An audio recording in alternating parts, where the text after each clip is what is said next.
What's up, everybody, and welcome. This is Haze Demon, and we're going to be doing that showcasing of our community challenge deck. We were chosen 1 out of 4 other content creators to be able to choose a deck for you guys to get to play during this challenge event. We're going to go ahead and drop them links across the board for FaroTV, GamingWithDrewzy, and JGRAYBKK. If you guys want to check out their videos, tutorials on their decks, you by all means go ahead and check it out. Subscribe to those players as well.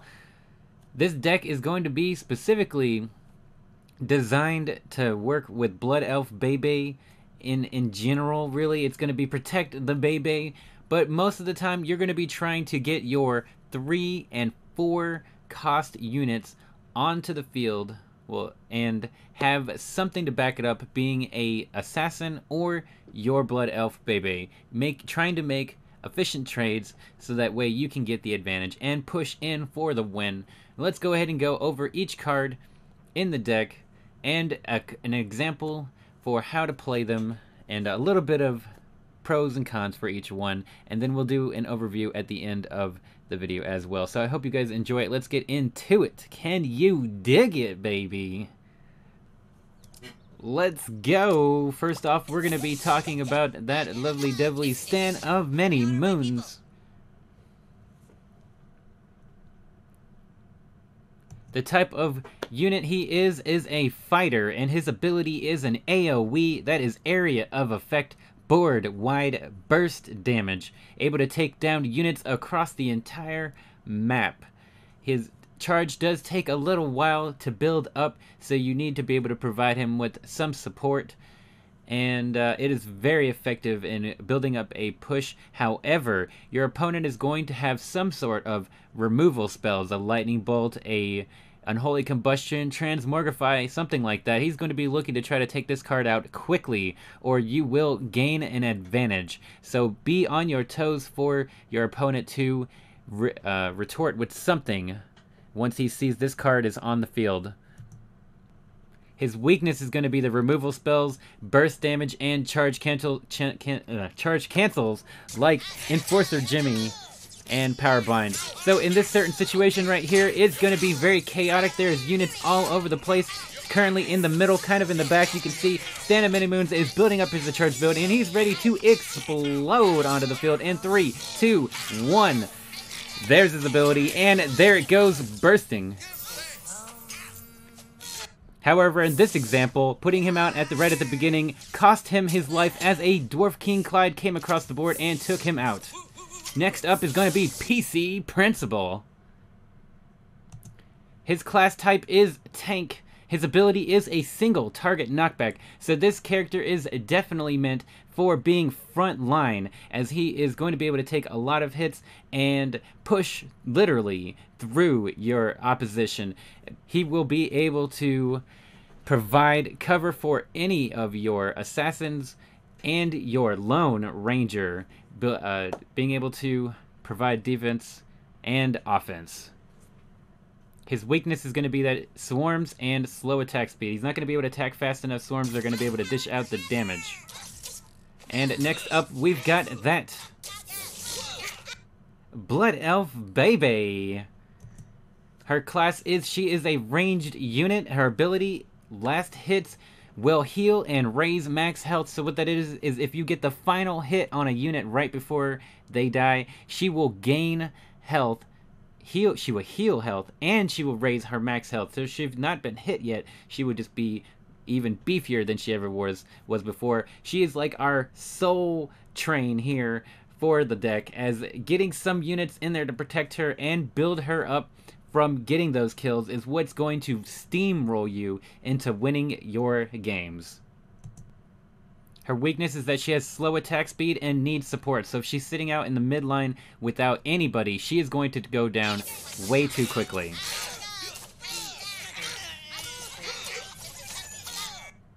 Up next is going to be Terrance and Phillip.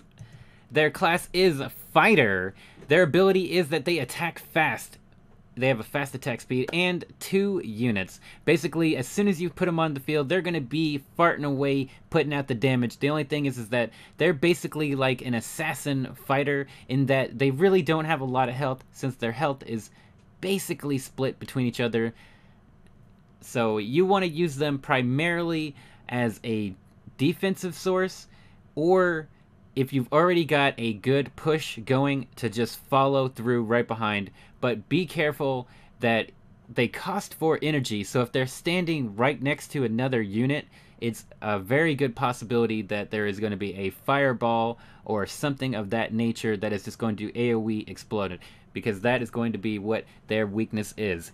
AoE spells and AoE attacking units, like Terrance, Mephisto, and Nelly. Up next is going to be that Paladin Butters. His class is Assassin, and his ability is upon death gives the closest ally a 3-second shield. This 3-second shield can be huge, and the difference between taking a candy bar and not, and a unit being able to survive a skirmish or not. If you have a choice of all 3 different assassins in your hand at one time, Smuggler Ike, Princess Kinney, Paladin Butters, you are going to want to send out Paladin Butters first, so that the next assassin or fighter or tank, whatever, is going to be able to do something during that 3 seconds with a shield.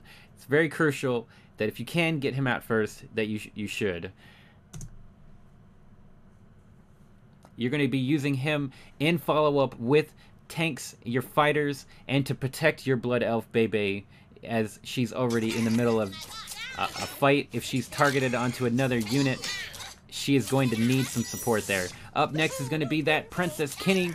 We try to send her in second out of the 2 assassins, as her ability is upon death for 5 seconds, negates killer's attack. So it's very similar to Paladin Butters' ability in negating attack, except that it does it in a different way. He provides a shield for the individual. This one takes the attack away from her assailant. So if you are able to push in with Paladin Butters, get the shield onto Princess Kinney, Princess Kinney's going to do her damage, and then whoever is able to finish her off, she's going to provide them with no attack at all. And it's for 5 seconds. Her attack is very quick compared to any of the other assassins.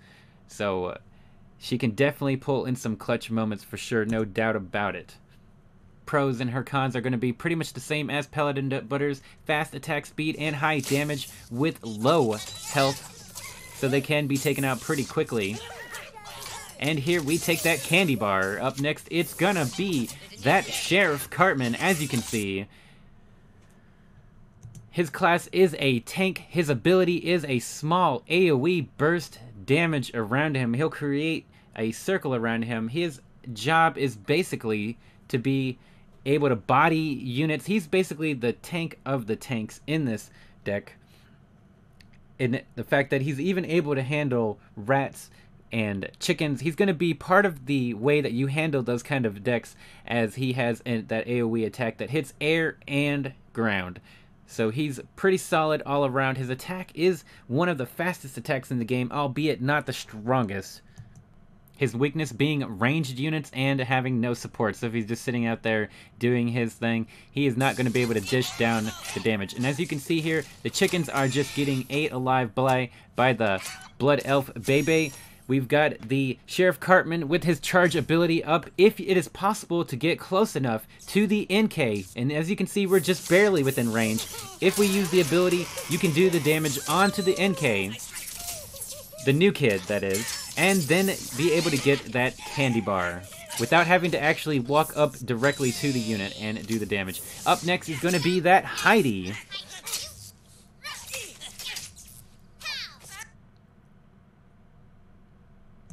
Her class is a fighter. Her ability is a 2 energy drop mini tank. So she's got a pretty good whopping health for only costing 2 energy, albeit her attack is not very strong.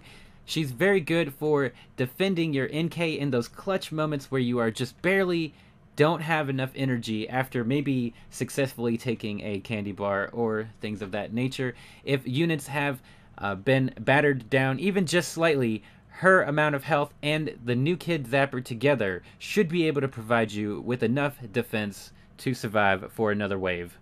She can follow up behind the other fighters, but she is not one to be at the front of the line. Weakness is low damage and ranged units.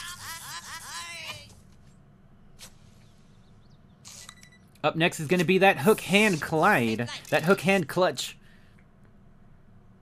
His class is a fighter. His ability is that he throws a parrot, dealing single target burst damage to a random unit. So he's going to swing it around, he's going to throw it into the air, and you have no idea who he's going to hit. He can even hit the new kid, not even one of the units on the field. So you really cannot completely trust in his ability to win you games, but he has the potential to swing games heavily in your favor. And as you can see in this example, we have a Starvin' Marvin about to be attacking our NK, and we are using the Hook Hand Clyde to attempt to defend. As Starvin' Marvin is an air unit, Hook Hand Clyde would normally not be able to hit him, but the parrot is going to be able to hit anything possible. It's random, right?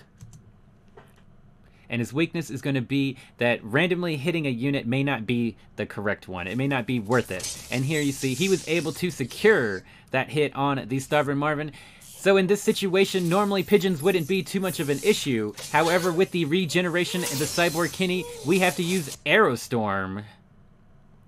Aerostorm ability, I mean, it's a class is a spell, and its ability is an AoE board damage. So you're basically sending arrows across the entire map, taking out any kind of swarm units or low cost units. If they do not have a lot of health, then that's definitely where you're going to be using it. It's if you're feeling like you're getting overwhelmed, maybe you have some units on the field and it could swing the battle in your favor across the side. However, I find myself using Aerostorm more in defensive manners such as this. Our opponent may have overstepped with the Cyborg Kinney, but even if Cyborg Kinney was the only unit on the field, it would be okay to use Aerostorm. The main thing that you're looking for is, can Aerostorm kill the units on the field? And do the units on the field cost more than 4 energy? If they cost more than 4 energy, then it's most likely going to be energy effective. Its weakness is that high health units are barely going to be affected by Aerostorm.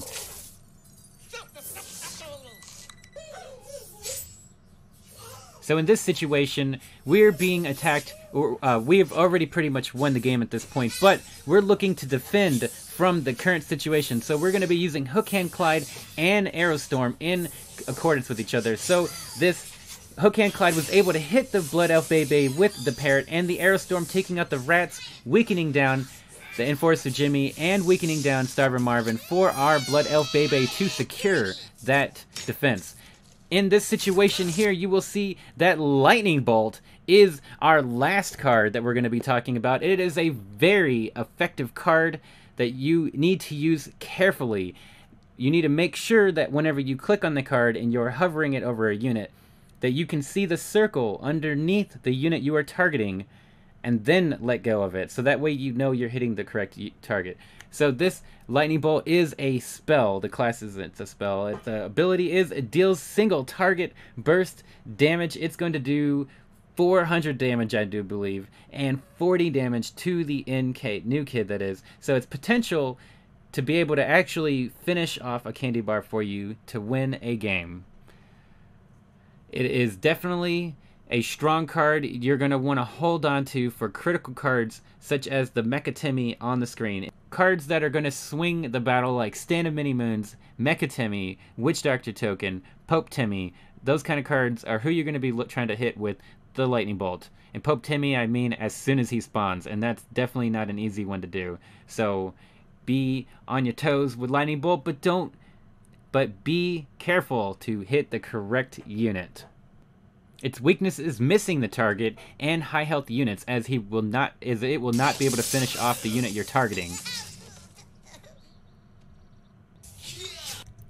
In this pro tip example that we are going to show here, you can see the orange circle near PC Principal. That is going to be your circle for the Lightning Bolt, and the circle underneath that, the yellow dotted line, that is going to be the target that your Lightning Bolt is going to be hitting. And as you can see here, I was aiming for Mecha Timmy. However, my majority of my orange circle was on the new kid, so the yellow dotted line is around the new kid. And as you can see, I hit the new kid. Now, another thing to take note here is that I am about to be using Aerostorm, and that is a Mecha Timmy that has not been hit yet. So, know that Aerostorm does not finish off Mecha Timmy. Pro tip. So, on some final notes, we didn't go over Smuggler Ike, as his abilities are, his advantages are pretty much similar to Paladin Butters and Princess Kinney. However, he has an ability where he can increase his attack.